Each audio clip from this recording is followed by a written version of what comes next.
Students and viewers, பேங்கிங்கில் second part நம்ம இன்னைக்கு பார்க்க போகிறோம். அதில் என்னென்ன டாபிக் பார்க்க போகிறோம்னு பார்த்தீங்கன்னா, ஃபங்க்ஷன்ஸ் ஆஃப் பேங்கிங். ரெண்டு ஃபங்க்ஷன்ஸ் இருக்குது, பிரைமரி ஃபங்க்ஷன், செகண்டரி ஃபங்க்ஷன்ஸ். அது டீப்பாக பார்க்கலாம். Next recent trends in Indian banking. Indian பேங்கிங்கில் என்னென்ன இப்போ ட்ரெண்டிங்கில் இருக்குது அப்படிங்கிறத மீனிங் இப்போ பார்க்கலாம்.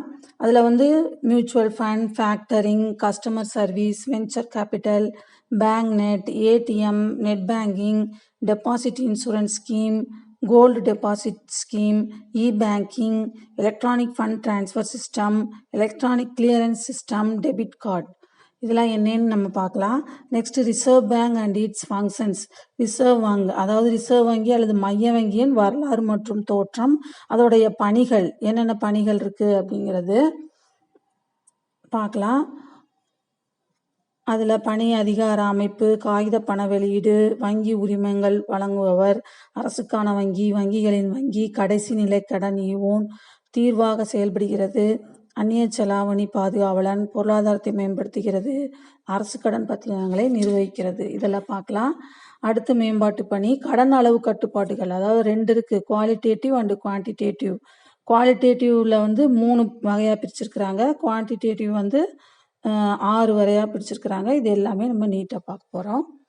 பாருங்கள், இதை first functions of banking, primary functions, secondary functions அப்படின்னு 2 ஃபங்க்ஷன்ஸ் இருக்குது. அந்த ரெண்டையும் பார்க்க போகிறோம். முதன்மை பணிகள்னு சொல்லலாம். அடுத்து துணை பணிகள். இப்போ முதன்மை பணிகள் பார்த்தீங்கன்னா, acceptance of deposit, advance of loan, investment function, credit creation, dealing in foreign exchange. இந்த அக்செப்டன்ஸ் ஆஃப் டெபாசிட்டை வந்து டைம் டெபாசிட், டிமாண்ட் டெபாசிட்னு ரெண்டாக பிரிக்கலாம். டைம் டெபாசிட்னா fixed, recurring, cash certificate, others. டிமாண்ட்னா சேவிங் அண்டு கரண்ட் அக்கௌண்ட்டு. அதே மாதிரி அட்வான்சிங் லோன் வந்து overdraft, cash credit, discounting of loan and அட்வான்ஸ்னு பிரிக்கலாம். அடுத்து செகண்டரி சர்வீசஸ்.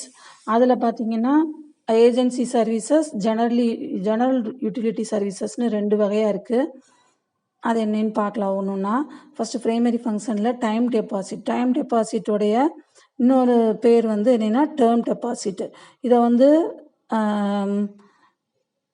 ரெண்டாக பிரிக்கலாம், fixed deposit and recurring deposit. Fixed டெபாசிட்னா நம்ம பணத்தை வந்து ஃபிக்ஸட் டெபாசிட்டில் மினிமம் 46 days வரைக்கும் போடலாம், மேக்ஸிமம் 3 years ஆர் மோர் வரைக்கும் போடலாம். இதுக்கு வந்து நம்மளுக்கு இன்ட்ரெஸ்ட் எப்படி பேங்க் கொடுக்குறாங்கன்னா 10 to 15% வரைக்கும் நம்மளுக்கு இன்ட்ரெஸ்ட் கொடுக்குறாங்க. அடுத்து இந்த ஃபிக்ஸட் டெபாசிட் ரிசிப்ட் ஒன்று கொடுப்பாங்க, அது பேர் எஃப்டிஆர் அப்படின்னு பிஸ்னஸ் சர்க்கிளில் சொல்லுவாங்க. இந்த fixed deposit receipt cannot be transfer to other person. இதை வந்து அதர் பர்சன்ட்ட டிரான்ஸ்ஃபர் பண்ண முடியாது. Next recurring deposit. இது வந்து every month or a certain sum of money, அதாவது ஒவ்வொரு மாதமும் இல்லை ஒவ்வொரு வாரம் இந்த மாதிரி நம்ம இது பண்ணிக்கலாம். இதுக்கு வந்து ரேஞ்ச் வந்து 12 to 120 months. இதோடைய யூஸ்ஃபுல் வந்து மிடில் இன்கம் இருக்கிற பீப்புள் வந்து இதை யூஸ் பண்ணிக்கிறாங்க. அடுத்து கேஷ் சர்டிஃபிகேட். கேஷ் சர்டிஃபிகேட்டுங்கிறது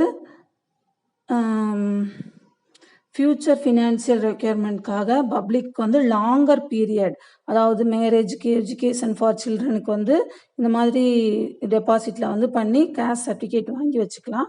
10 years வரைக்கும் கூட நம்ம இது பண்ணி வச்சுக்கலாம். அடுத்து demand deposit, savings account and current account சொன்னேன்.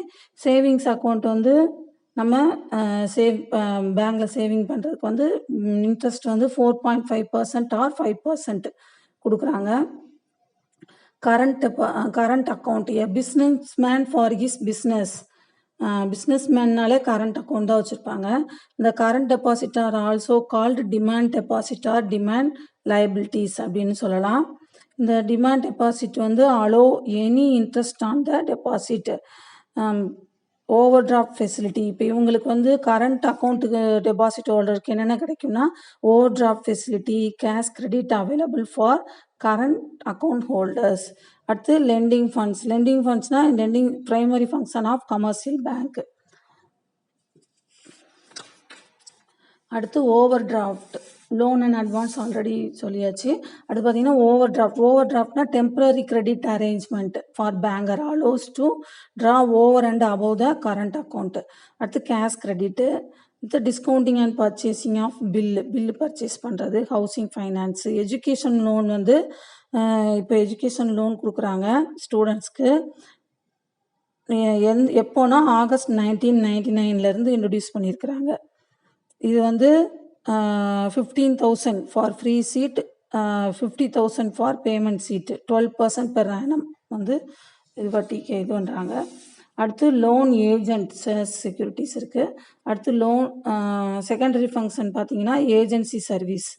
ஏஜென்சி சர்வீஸ்னால் கலெக்ஷன் ஆஃப் செக்கு, நம்ம கஸ்டமருக்காக collection of cheque, purchasing and selling of securities, executor, trustee அந்த மாதிரி செயல்படுறது. அடுத்து பார்த்தீங்கன்னா safety locker facility. Safety locker facility பார்த்தீங்கன்னா சேஃப்டி லாக்கருக்கு வந்து ரெண்ட் பே பண்ணணும் பீரியாடிக்கலி கஸ்டமர் வந்து. அடுத்து ட்ரான்ஸ்ஃபர் ஆஃப் மணி நிறையா இது இருக்குது. ATM, teller system, merchant banking, credit cards எல்லாமே இருக்குது. இப்போ அதில் ஒரு சில டாபிக் வந்து இப்போ தமிழில் இதே வீடியோவில் பார்க்கலாம்.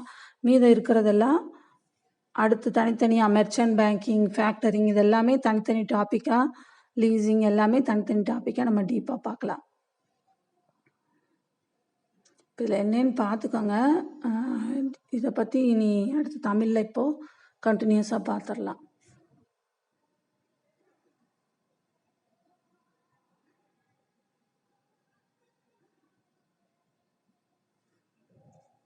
ஸ்டாக் இன்வெஸ்ட் ஸ்கீம் அப்படின்ட்டுருக்கு. வந்து ஸ்டாக்கில் இன்வெஸ்ட் பண்ணுறது, நம்ம கஸ்டமருடைய பணத்தை வந்து பேங்க் வந்து ஸ்டாக்கில் இன்வெஸ்ட் பண்ணுவாங்க.